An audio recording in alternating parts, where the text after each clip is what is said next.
Actually आमर पूर्वपुरुष 1746 मसीह जड़े थे नाविक माने कैप्टेन बिटो।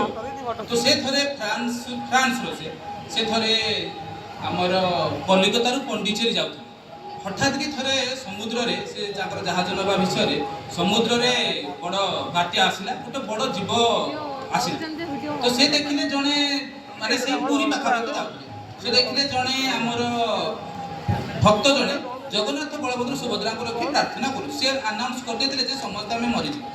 तो से कहले व्हाट आर यू डूइंग कहले sir this is lord Jagannath and we are praying he will save us. तो इज इट कहले yes you pray he will save us. तो से जगन्नाथ को प्रार्थना करते आउ से जो विपद आसुला विपद टली जाता। तो से गोटे बड़ घंटी लेकिन जाऊे आमर कलिकता पंडिचेरी। तो से घंटीटा भी पुरी मंदिर को दान देते आ से पुरी भी आज पर्यंत अच्छी। अच्छा से घंटीटा एबे कोठी देखा जाए कोठी अछि सेटा हमर पुरी रो भीतर द्वार रे कोठी अछि किंतु कोठी अछि एक्जेक्टली तो हमें कारण मंदिर भीतर को दाम को अलाउ नै। एक्चुअली हमें मु एठी आसी छी कोन भाई कारण रथ यात्रा आपण मानक पई होउनी आपण तो जिबे पुरी मंदिर रे जगन्नाथ को देखि देबे।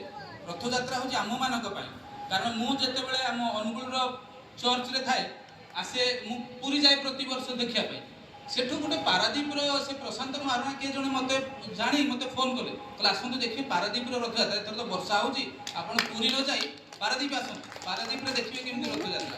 तो सेत पई मु एथर आसी छी पारादीप रे देखुती पारादीप रे भलो चली भलो अरेंजमेंट हे भलो चली।